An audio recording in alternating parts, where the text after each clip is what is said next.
Damos inicio al curso de idioma español y vamos a darle seguimiento a la guía de estudio número 4. Estamos hablando de lo que es la literatura del Renacimiento y recuerden que cuando hablamos de la literatura del Renacimiento decimos que es aquella que corresponde, está hablando del siglo XV y corresponde al pre-Renacimiento y el Renacimiento. Analizamos en la clase anterior y dijimos que en el siglo XV entra en crisis el sistema de valores medieval y paulatinamente se van imponiendo unos valores más apegados a lo terrenal, alejados de lo religioso. Em, en nuestro contenido, pues estuvimos hablando de lo que era el panorama histórico-cultural. Entonces vamos a entrar una vez más a este tema. La mentalidad renacentista, dice, ¿en qué consistía? Y dice, durante el siglo XV se rompió la estructura social e ideológica que mantuvo Europa durante la Edad Media. Aunque la sociedad medieval seguía estando organizada en tres estamentos, nobleza, clero y pueblo llano, el desarrollo del comercio y el crecimiento de las ciudades provocaron la consolidación de una incipiente burguesía, es decir, los habitantes de los burgos o ciudades que se dedicaban principalmente al comercio. La cultura se convirtió en un signo de distinción entre los nobles y burgueses adinerados. Las cortes y las universidades fueron sustituyendo a los monasterios como principales centros de cultura. El ser humano era considerado el centro del mundo. En consecuencia, se exaltaban todas las capacidades humanas, especialmente las cualidades físicas e intelectuales. Se consideró la existencia no solamente como un camino hacia la vida eterna, sino como fuente de alegrías y placeres terrenales dignos de ser disfrutados. Por otro lado, se comenzó a abrir paso a una nueva corriente que criticaba los aspectos externos de la religión y el poder material de la Iglesia, tendencia que culminó con los distintos movimientos de reforma que se llevaron a cabo. Entonces, aquí vemos un contexto histórico de cómo fue la mentalidad renacentista o el contexto del panorama histórico-cultural. En este punto, vean, pues inicialmente lo importante que era la nobleza, el clero y el pueblo llano en cuanto a una forma de estratificación social, por decirlo así, o una forma de organización, fue cambiando, no solamente fue cambiando o fueron avanzando las formas de vida, sino fue cambiando esa forma de organización y entonces se fue dando, como dice ahí, lo que es la implementación de la burguesía. Entonces ahí dice que los burgos, dice que eran personas que se dedicaban directamente a lo que era el comercio. Entonces, desde ahí empieza a cambiar una forma de organización. Entonces, a eso se está enfocando, ¿verdad?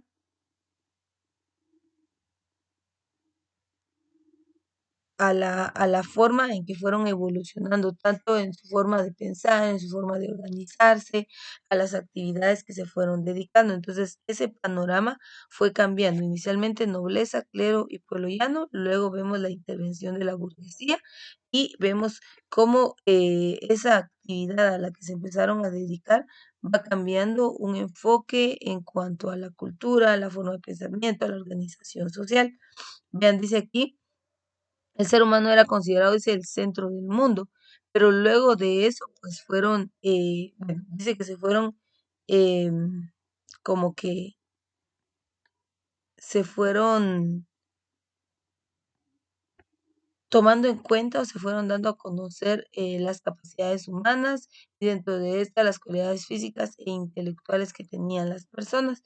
Entonces, eso fue abriendo paso como al desarrollo, al crecimiento y se fue dando otro tipo de ideología dentro de esta época. Luego de esta viene otra característica que fue el humanismo, dice humanismo e imprenta. Dice, el humanismo es un movimiento intelectual que surgió en Italia, principalmente en Florencia y Roma, y se difundió por toda Europa. Los humanistas se dedicaron a recuperar la cultura clásica de Grecia y Roma. La invención de la imprenta hacia 1450 contribuyó de manera esencial a la difusión de nuevas ideas a través de la impresión mecánica de los libros. Entonces, mira, pues, anteriormente no había tanto, podríamos decir, desarrollo desde el punto de vista bibliográfico, es decir, que solo había muchas personas que eran doctos, que eran intelectuales, que tenían diferentes conocimientos, pero esto obviamente solo se encontraba en el conocimiento de la persona. Entonces ellos, luego de eso surge la imprenta y a partir del surgimiento de la imprenta, entonces ya se empieza a hacer la creación o la difusión de lo que fueron los libros, ¿verdad? Porque obviamente ya se pudieron trabajar a grandes cantidades. Dicen que antes, por ejemplo, para que los intelectuales pudieran redactar un libro, dice que se llevaban meses porque tenían que irlo transcribiendo dependiendo del idioma y tenían que irlo, y dice que estas personas iban corrigiendo, y si por ejemplo, ellos empezaban con el trazo o la interpretación de algún texto, pero si en el desarrollo de este, por ejemplo, cometían algún error, se equivocaban en alguna palabra o habían hecho una mala interpretación, tenían que iniciar desde cero. Entonces, imagínense, llevaban 6 meses de trabajo y volver a iniciar el trabajo por un error. Entonces la imprenta vino a sustituir muchos aspectos, dentro de ellos el tiempo, ¿verdad? Porque aquí ya obviamente con una máquina ya empezaron ellos a crear, a crear, a crear y a difundir em, a través de lo que fueron los libros, el conocimiento, ¿verdad? Y obviamente ya se fue ampliando el panorama, ya se fue ampliando la forma de interpretación, el conocimiento ya llegó a diferentes a muchas personas, a diferentes estratos, y esto fue ampliando ese panorama, ¿verdad? Dice, luego empieza el panorama literario, la literatura del Renacimiento español, en qué consiste, y dice, la literatura española recibió durante el Renacimiento la influencia de la literatura italiana y de la literatura clásica greco-latina, y experimentó una renovación en los temas, en las formas y el estilo. Algunos de estos cambios fueron, primero, en los temas, se reelaboraron los mitos clásicos, el amor y la naturaleza, recibieron un tratamiento idealizado.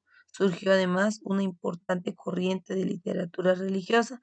También se abordó la realidad social de la época, especialmente en la novela picaresca. En las formas se adoptó el verso en endecasílabo propio de la poesía italiana, y con él se empezaron a emplear nuevas composiciones y formas estróficas, el soneto, la lira, la octava real, entre otras. En el estilo, los autores renacentistas seguían la sencillez y la claridad expresiva principalmente buscaban el equilibrio de las formas y la naturalidad. Entonces, aquí vemos los enfoques que fueron teniendo las formas literarias, ¿verdad? Cómo fue cambiando. En realidad, pues esto es un contexto histórico, ¿verdad? Para que vean cómo la literatura fue evolucionando desde tiempos anteriores. Y esto nos lleva a comprender que hay géneros literarios.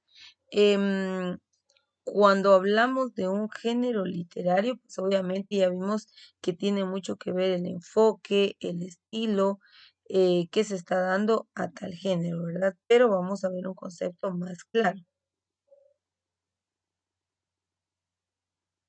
Si usted se va a investigar, pues va a encontrar que existen diferentes enfoques,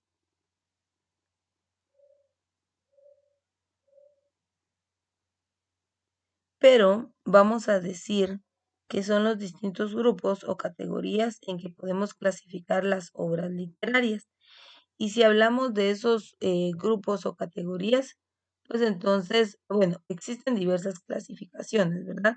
Pero podemos decir que está, por ejemplo, dentro del cuento, bueno, hay una clasificación que podríamos decir que es el cuento, la poesía y la novela, en cuanto a algunos géneros literarios. Si hablamos del cuento, pues aquí van a entrar algunos ensayos, el mito. Si hablamos de la poesía, pues va a hablar del teatro, de lo que es el enfoque periodístico y de la leyenda. Y si hablamos de la novela, pues va a hablar del folleto o panfleto y de la fábula. Esto es en cuanto a una clasificación, pero también podemos decir, que es lo que vamos a ver a continuación, que está el género lírico, el narrativo y el dramático. Entonces vamos a empezar con el primero, el género del lo que es la lírica. ¿En qué consistía este o en qué se basó? Entonces dice,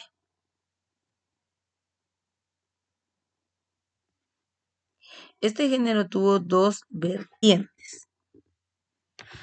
Una de clara influencia latina, iniciada por Garcilaso de la Vega y seguida por Fray Luis de León, y la otra vertiente de carácter religioso, cuyos principales representantes fueron Santa Teresa de Jesús, quien escribió el libro de la vida, y San Juan de la Cruz, de cuyas obras se destacan Cántico Espiritual, Noche Oscura del Alma y Llama de Amor Viva. Jorge Manrique se destacó en la poesía cancioneril, poemas de carácter amoroso agrupados en canciones. Por otra parte, el Marqués de Santillana y Juan de Mena cultivaron la poesía alegórica, que abordaba temas filosóficos como la fortuna, la muerte y la fama. Entonces, este se caracteriza porque el escritor, perdón, expresa sus ideas o expresa sus sentimientos. Entonces, este es la primera forma de géneros literarios, una vez más. El punto de este tipo de género es que el, el escritor expresa sus sentimientos. Por eso vea usted acá, dentro de la influencia o de las formas que existieron, están, pues, dice que hay dos vertientes. La primera dice iniciada por Garcilaso de la Vega y seguida por Fray Luis. Y la otra dice de carácter religioso. Entonces, mire, aquí dice, cuyos principios principales representantes fueron Santa Teresa de Jesús, y aquí vemos ya un enfoque. Dice, y se da cuenta en cuanto a los nombres de los libros, dice el libro de la vida, San Juan de la Cruz, cuyas obras destacan en Cántico Espiritual. Entonces dice que en este género el escritor va a expresar sentimientos. Por eso yo le expliqué anteriormente que dentro de los géneros yo le dije que hay dos clasificaciones, porque si usted se va a la clasificación de los géneros, pues le va a hacer referencia a lo siguiente. Habla de que hay cuentos, hay novelas, fábulas, entonces hay una forma de expresión. En este caso ya dijimos que es la expresión de sentimientos en la lírica.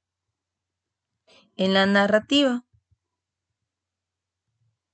narrativa dice, entre la prosa renacentista cabe destacar la prosa de pensamiento, centrada en la difusión de las nuevas ideas, diálogo de la lengua de Juan Valdés, y la prosa histórica, que desarrolló los acontecimientos que sucedieron en el siglo XVI, historia verdadera de la conquista de la Nueva España, de Bernal Díaz del Castillo.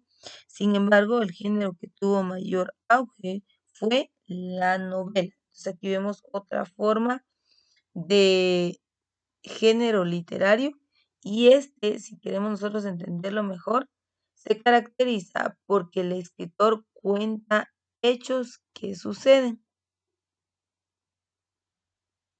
¿sí? Por eso se le llama narrativa, porque aquí el escritor entonces está narrando o está dando a conocer diversos hechos o acontecimientos, está contando todos esos hechos y acontecimientos pues que han sucedido y por eso se le conoce de tal modo, ¿verdad? Ahora, dice que el principal dentro de este género, perdón, se desarrolló lo que es la novela, pero aquí podemos ver también que dentro de esta forma de género literario se encuentra también la prosa. Hay otro enfoque dentro de este género que sería el teatro y dice, a final del siglo XV se publica La Celestina de Fernando de Rojas, una de las obras más importantes de la literatura española. Esta obra no podía ser representada en el teatro por lo extenso de sus parlamentos. Según los testimonios de la época, había dos tipos de representaciones. Primero, los tropos y dramas litúrgicos, breves escenificaciones de ciertas partes de la misma llevadas a cabo durante su realización y los juegos de escamio, obras de carácter burlesco con las cuales los juglares distraían al público.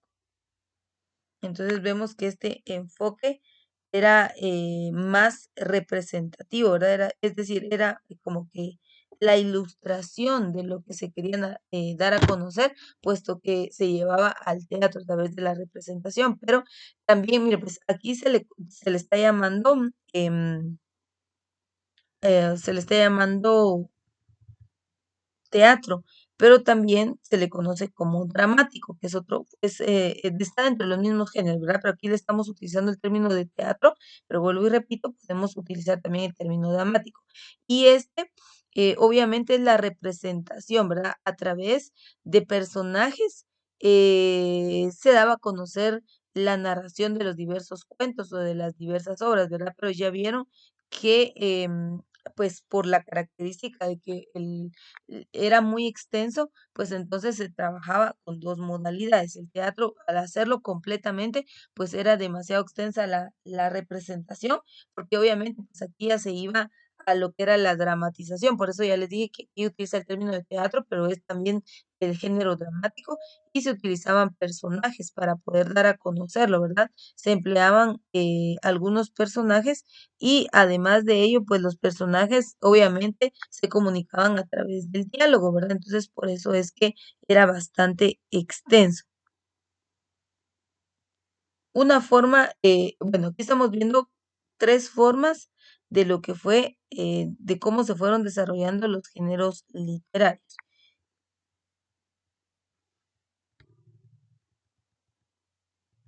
Pero también nos dice lo siguiente. Bueno, acá tenemos una lectura de Garcilaso de la Vega. Recuerde que él está dentro del género de la lírica, él se encuentra ahí. Y aquí, recuerde que la característica es que se expresan los pensamientos, los sentimientos del autor. Esa es la característica del género de la lírica. Entonces dice, veamos rapidito este estrato. Dice Garcilaso de la Vega, Toledo, 1501 a 1536. De origen noble, Garcilaso representa el ideal del cortesano renacentista, hombre de armas y de letras. Estuvo enamorado de una dama llamada Isabel Freire, que se convirtió en su fuente de inspiración literaria. El poeta murió al encabezar el ataque contra una fortaleza del sur de Francia. La obra poética de Garcilaso abarca 38 sonetos, 5 canciones, 3 eh, églogas, 2 elegías, una epístola y algunas coplas en versos octosílabos. Dice en las églogas 1 y 3, el poeta expresa el sufrimiento que le ocasionó el amor imposible por Isabel y el dolor ante su muerte. Entonces, vea, esa es la característica del género de la lírica. Vimos anteriormente, ¿verdad? Que este género lo que expresa, pues es el sentimiento, los pensamientos del autor, a diferencia de la narrativa, porque recuerde que en la narrativa la característica, pues, es que su nombre lo dice, ¿verdad? Narrar, dar a conocer, contar. Y por eso vimos que dentro de este estaba la novela, también les hablé de los cuentos que también están involucrados dentro de esta.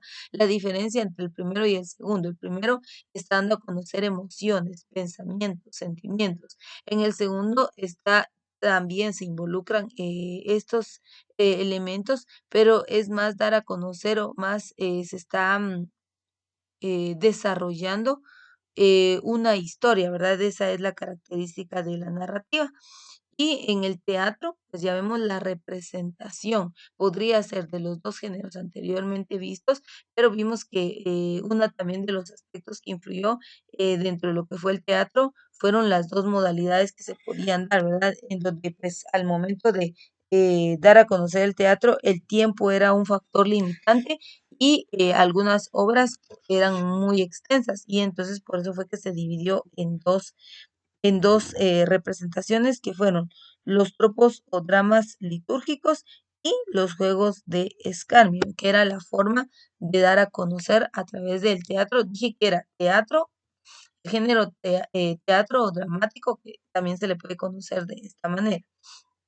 Y dentro de este, pues hablamos que era la representación a través de personajes y estos personajes obviamente llevaban a cabo un diálogo y por eso se hacía enriquecedor y obviamente también se hacía extenso esta forma de género literario y por eso fue conveniente dividirlo en 2 formas para evitar pues que se extendiera tanto en cuanto a su representación.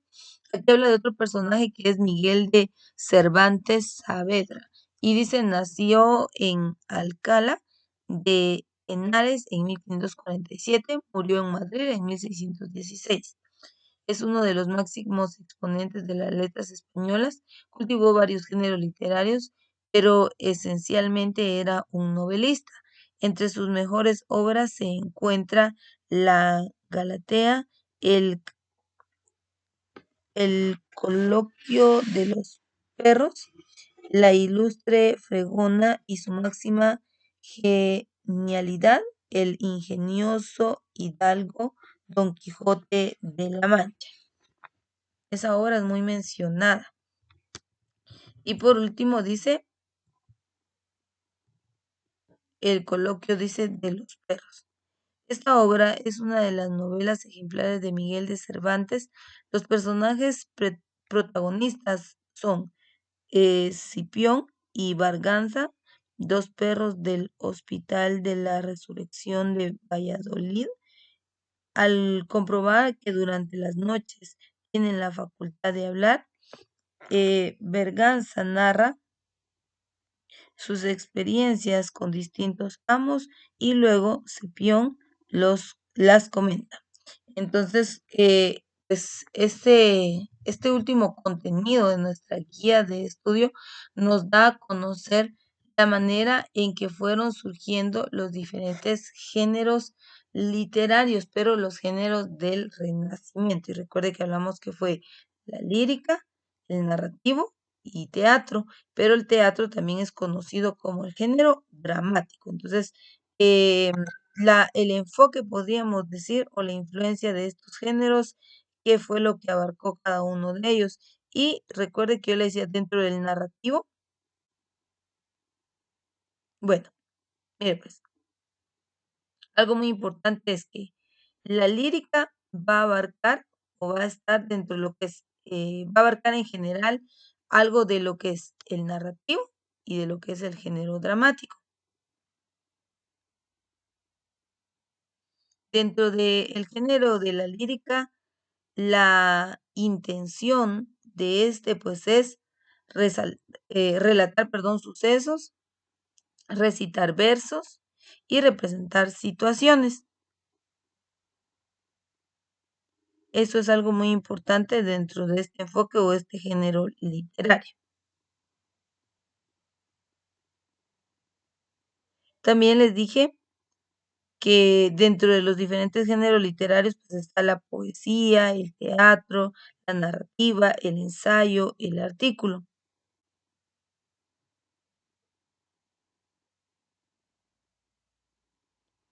Entonces, esto es como parte esencial, ¿verdad? Porque a veces estamos leyendo libros, pues tenemos que conocer la interpretación o el enfoque de los géneros literarios.